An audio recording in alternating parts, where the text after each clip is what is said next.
Judge Villanueva, your last day on the bench, has the almost 30 years gone fast, or has it seemed like you've been here forever? It feels like both. It feels like I've been here for a long time, and when I think about the career, I see that uh, it's moved rapidly from one day to the next. But I do feel that I've been here quite a while, and it's time to move on to that next chapter. Has it changed since you took the bench? What's different? A lot has changed. When I came on the bench, I was 37 years old. I was the youngest guy on the bench. It was mostly an all male bastion, if you will.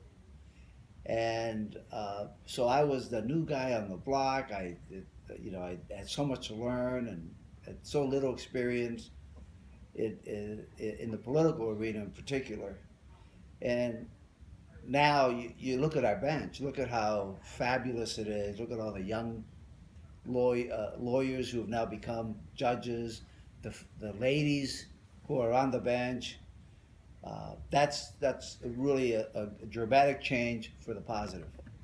When you look at the changes in the bench, the specialty dockets have come along since you've been here. I know you've been so involved in the mental health docket. How do you see that moving the court forward? Well, I see the specialty dockets as adding a little bit of humanity and community to the process. It brings us a little bit closer to the people. And I've always said, and you know, that this is the people's branch of government. This is where people come to do the business of society. So the specialty dockets do that. They really do take care of needs that the community has to have attended.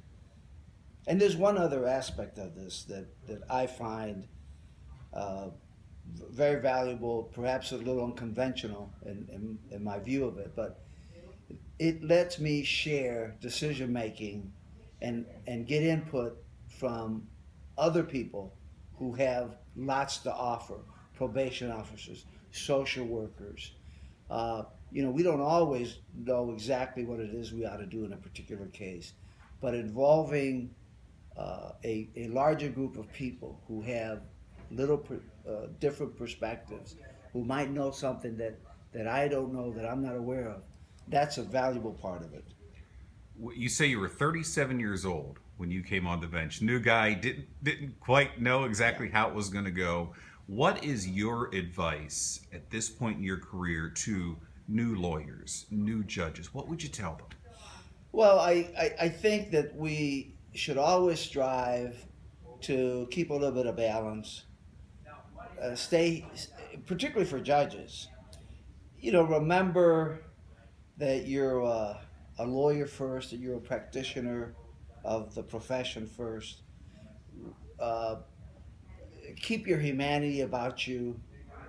Understand that we may not always know anything, everything, and we aren't required to know everything.